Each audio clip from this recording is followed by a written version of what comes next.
Morning Pulse, the pulse of Nigerian politics right here on Active Citizens. My name is Sharon Edemchuku and I'm your host on the show. Joining me, I have with me my co-host in person of Ifoma Oji. Good morning, how are you doing? Good morning, Sharon, I'm great. All right, also joining us, we have our analyst in person of Mr. Daniel Sacramento. Good morning, sir. Good morning, sir. Good morning. All right, now we're going straight to our top story. The Economic and Financial Crimes Commission has placed former Bayelsa State Governor Timipre Silva on an international watch list. What this means is that the EFCC has come out to say it's working with the FBI and INTERPOL as part of a probe into an alleged $14.8 million case. Meanwhile, in other headlines, President Bola Tinubu's media aide Daniel Bwala says the president communicates with Nigerians every single day, though not always through public speeches. Now, this is the story that we're going to talk about, and if time permits, we're also going to look at the call for a national prayer to President Tinubu to declare a national day of prayer to combat the rising wave of banditry. But let's start first with a major top story. The EFCC has come out to declare ex-Bayelsa State Governor wanted for financial crimes. And Mr. Daniel, I'm starting with you today.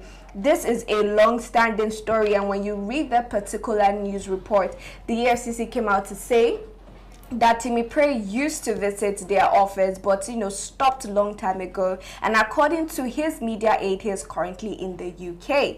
But what's most interesting is that they said he is also on the FBI and Interpol watch list. Now, what is your take on this long-standing issue with the ex-Bayelsa State Governor?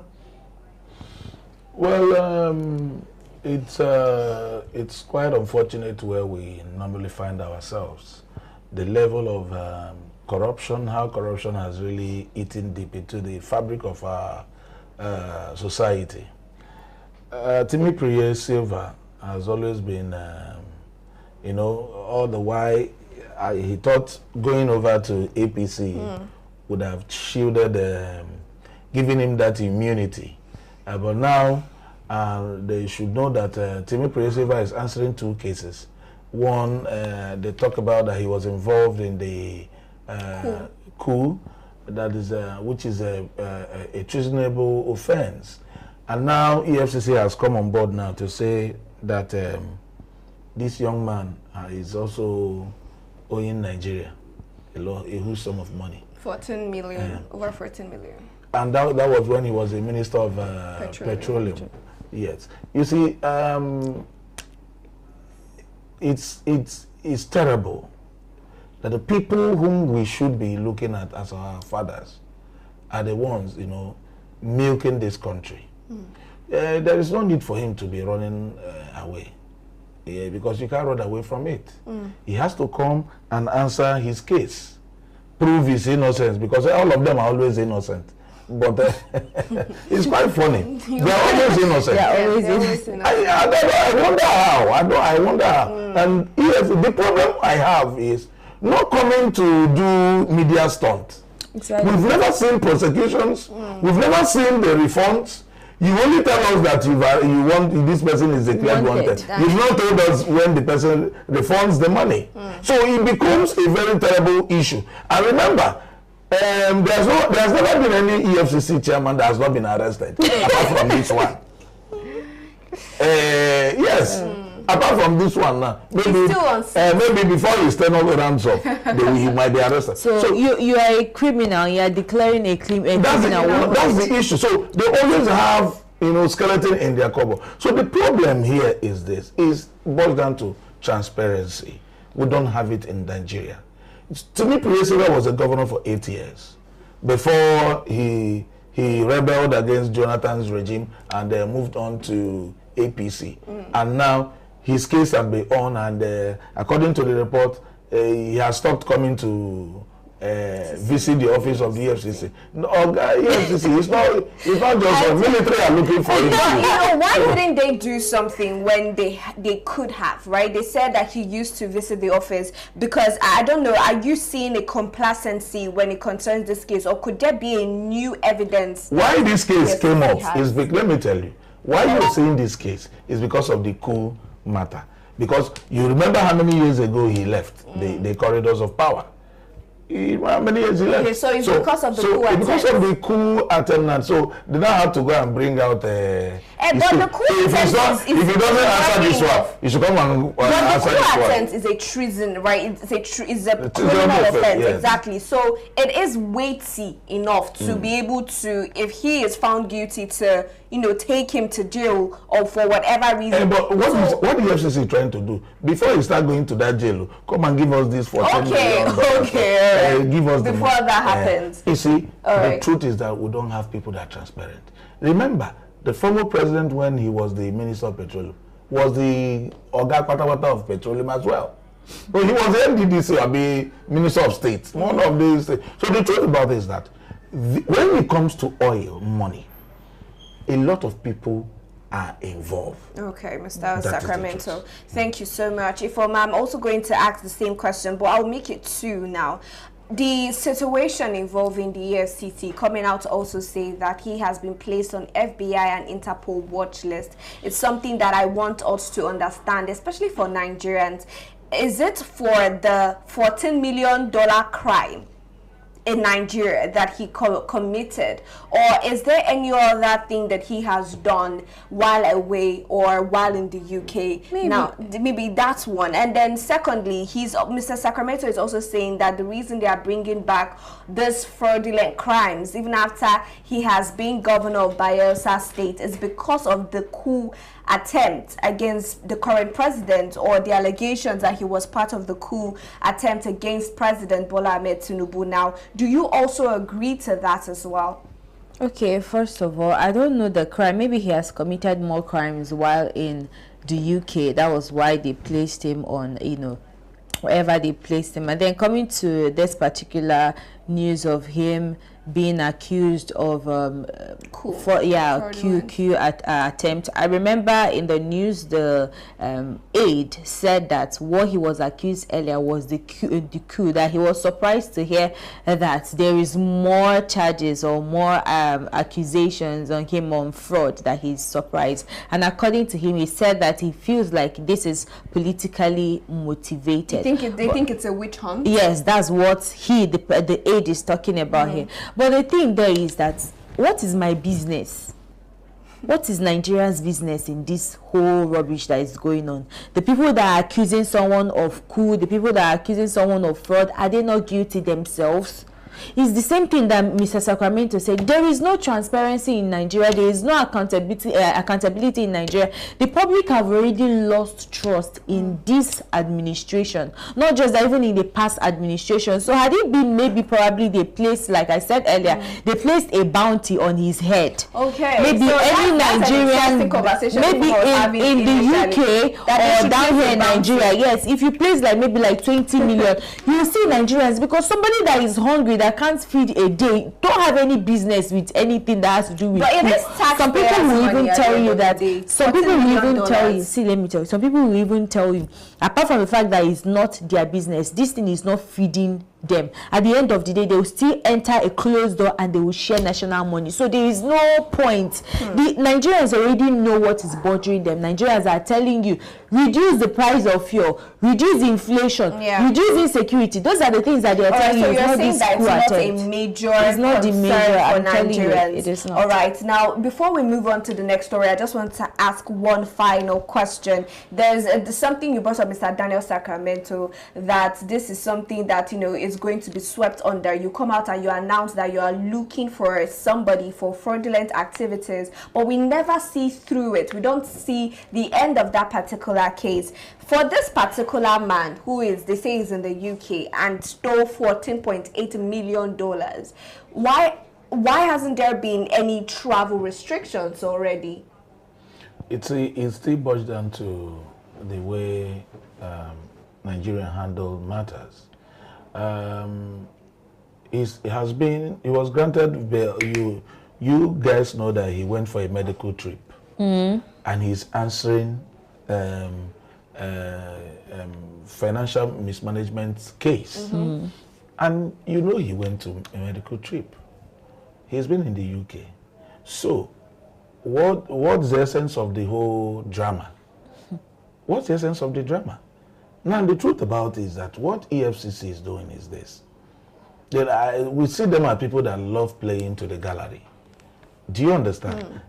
So they know, like you rightly said, why has there not been any travel restriction? We have extradition treaty with the UK.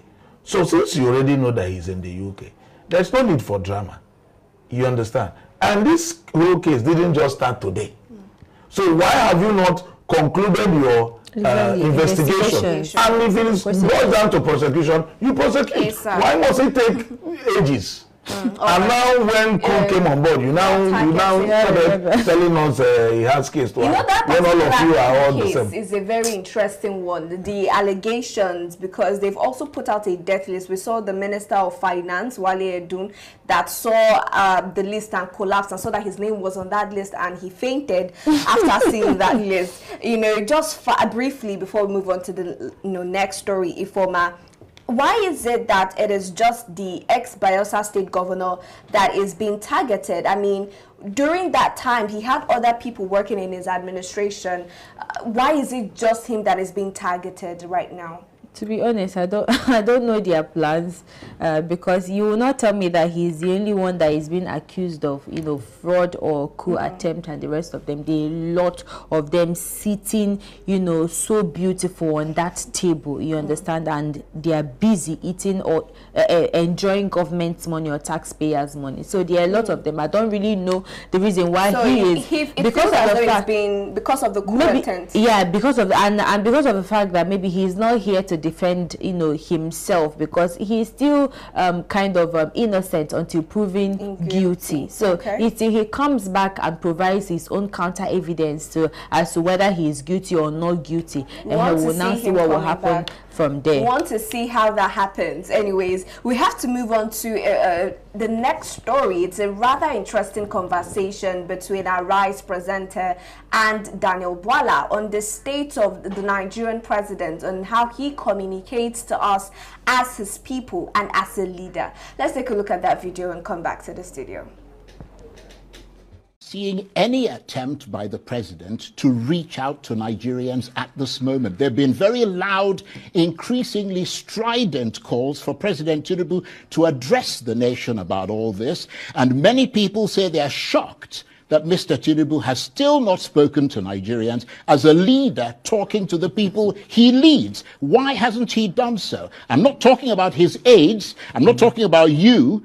I'm talking about the president. Why hasn't he deemed it necessary to talk to Nigerians about this huge quarrel that's broken out with the Americans at a time when many Nigerians are afraid and worried that things could get worse? Why not? Well, I want to assume that the Nigerians you are referring to are Nigerians that need more education about communication. I don't understand what you're talking. I asked you a straightforward question. You're not answering. What is the straightforward question? The straightforward question is, why hasn't the president, so if the president addressed his people at a time of incredible crisis? And if the president speaks to the Nigerian people through tweets, is that not a communication? Please. Let me borrow the words of the If the president tweets, is that not a communication? Let me if borrow, the president issues a statement, is that not a communication? No, he needs to address the Nigerian people. Where? Let me, on television, on radio, now, where they can watch him and hear him and look at him and hear what he has to say. When the president received envoy and was speaking about what Nigeria is doing and the commitment of Nigeria, which is covered by TV and reported by radio, is that not a means of communication? Let me borrow the words of the former special advisor to the Tinubu presidency on political matters, Hakeem Baba Ahmed, a member of your government, who resigned in frustration. His question was, what does it take to get President Tinubu to address the country? Is he not a leader that's elected by the people? Isn't that what leaders do? If not now, when? That's a straightforward question. Okay. You say you want him to address Nigeria through TV. No, I'm simply asking you a straightforward The president is communicating every day. So this is what I'm taught about communication. You issue a tweet is communication. You speak through TV is a communication. Through radio is a communication. And I tell you the official act of the president is covered by TV. You have State House press call that report to you about the daily activities of the president, including the visual coverage of the president. We just saw that heated exchange between Daniel Bwala and the presenter, talking about the fact that with what is going on and the United States threat to Nigerians, that the President Bola Ahmed Tinubu, is yet to address Nigerians and talk about what is going on. And according to Daniel Bwala, he's saying that if the president comes out and tweets, it is still a form of communication. You know, that is what he understands as communication. It doesn't necessarily have to be via TV or via radio. And I want to know what your thoughts are on that particular situation, that statement, and also the situation of things over here in Nigeria, where it seems as though with what is going on, especially with the United States, that the president is here to address. I'll start from you, Foma. You see, the kind of people that the president is surrounding himself with, they asked you a simple question. Why is it that the president have not addressed Nigerians? And he said that through X, that when he communicates, is it not communication? And I'm asking, with something as big as an attack on, at this point, I'm not even saying that it's an attack or vicious attack on Christians or Muslims or Islam, so whatever they call themselves, but is there killings, there's killings. So it's only by tweet that the people can have hope, that the people can be consoled. It's for you to see. It's for you to see. If this man has come out to say maybe like the president will address Nigerians or the nation in due time, it would have been better. Will he be sacked? How will you sit in a position and you be defending rubbish? It's because of the fact that, I mean, his family is not affected. His loved ones are not affected. Because if they are affected, he will not be here saying what he said. You saw what this guy, what is it called, the interviewer asked. He said that there was the person that was in his administration, he resigned because of frustration. Because what does it take for the president to address Nigerians? It is so stupid, Sharon. It is so stupid that at this point, whereby everybody, see, what is paining me is the fact that there are people that have lost their fathers, their mothers, their sisters. There are people that are looking and waiting for justice to be meted. And this is what somebody is saying, that Nigerians don't lack, that Nigerians don't have what's it called, education. Him that has education, what has he done? What has he advised the president on to curb this insecurity in Nigeria, to curb inflation in Nigeria? What has he done as an educated person? It's such a sad situation, to be honest. If we talk from now till tomorrow, nothing will come out of this administration. The only thing that will happen is for these people, this set of people, to be scrapped off that administration, to be honest with you. That's what Nigerians need. And with this thing that he's saying, during campaign, when the president will come to campaign, let him tweet. You understand? Let him go to the streets and tweet. I like that you said that, because this is also the matter of grassroots. And there was something Daniel Bwala said. He said, I believe you're talking about educated Nigerians. So, Mr. Daniel, now, is it trying? What are you getting from that conversation? Because what I'm hearing is that if you're a Nigerian, that you are not educated, you don't have access to a good phone, you don't have internet access, you are not befitting of the president's attention, especially during a situation that we found ourselves in. Okay, it's a very sorry situation that we found ourselves. The level of people surrounded the president of the country. You hear the way they speak, the way they talk. It's quite unfortunate that a man who called himself a lawyer, I don't know where he lawed his law, where he has been lawyering. That's what somebody would say, where he has been lawyering. The truth is this. I keep saying here every now and then, if President Bola Ahmed Tinubu will succeed in his administration, there are a level of sycophancies he needs to deal with. This kind of people does not represent him well. And not giving younger generation that confidence to come on board and take some of these political positions is not really portraying his administration in good light. You know, you said sycophancy. What if it's something that they like? No, definitely they do like. But now let me tell you, you can't have somebody like Buwala in your government. A man who betrayed somebody who brought him on board. Now his portfolio is betrayal. That's what he's been known for. Talking from the two sides of his mouth. So he could wake up any morning and just say anything at his own will. I don't know if you understand. So look at the man that was asked a very straight simple question. Bola Ahmed Tinubu, our president, dear president, how many Nigerians, we are 200 and something million Nigerians, how many of them have money to get data? How many of them have Android phones? Both the people in the rural. How many of them have access to light? So when you say that Bola Ahmed Tinubu is tweets, it shows the level of perspection they have concerning Nigerian citizens. You could see the level of this man who is mentally monoposed that was supposed to go and rest. I'm hearing that for the first time. No, that's the truth. This man doesn't need to be in the government. But he is. That is the problem. He betrays people to come on board. That's why if you ask people like this, because they are already made, he will just answer you anyhow, casual, because they don't feel the impulse of the Nigerian citizen. That is why he quickly said, our president tweets every day. How? How many persons goes to the tweet?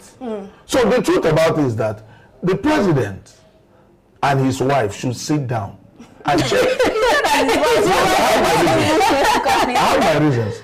Should sit down with his wife and check the level of people that are working with them. So now the problem now is the level of people that are working with the president in its cabinet. But I'm asking Ifoma, doesn't this reflect, if you have a leader and you look at the cabinet or the people that are in his cabinet, doesn't it reflect the personality of that particular leader, or is it just a problem of the cabinet members? You know, you've actually said it all.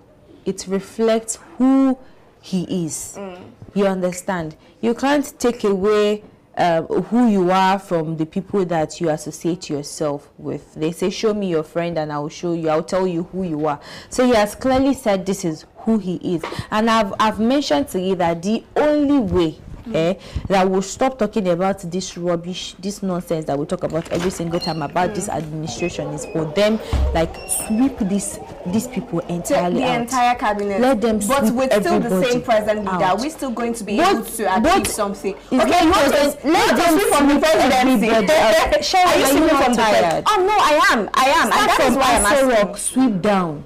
And there are notable governors in other states that are doing well. Let those people continue their leadership position. If they can even pick one person from them and put them in Aso Rock, somebody like Alex Oti, he's doing well. Place him in Aso Rock. Let him do, because I'm saying that this one is not, the president is not doing anything. He doesn't even care about Nigerians. He does not care. For the fact that when did we start talking about this genocide attack? For last week. It's not last week. For the past 2 months now, 2 weeks now, we have been talking about the genocide attack, and the president have not seen it deemed fit to talk about this particular issue. It shows that he does not even care about the poorest of the poor, talk more of the entire Nigerians. He doesn't care. With what Daniel Bola has come out to say, comparing communication to the public via X, that's formerly Twitter, that the president tweets. Let's also take a look at the past administration. Did we see a lot of address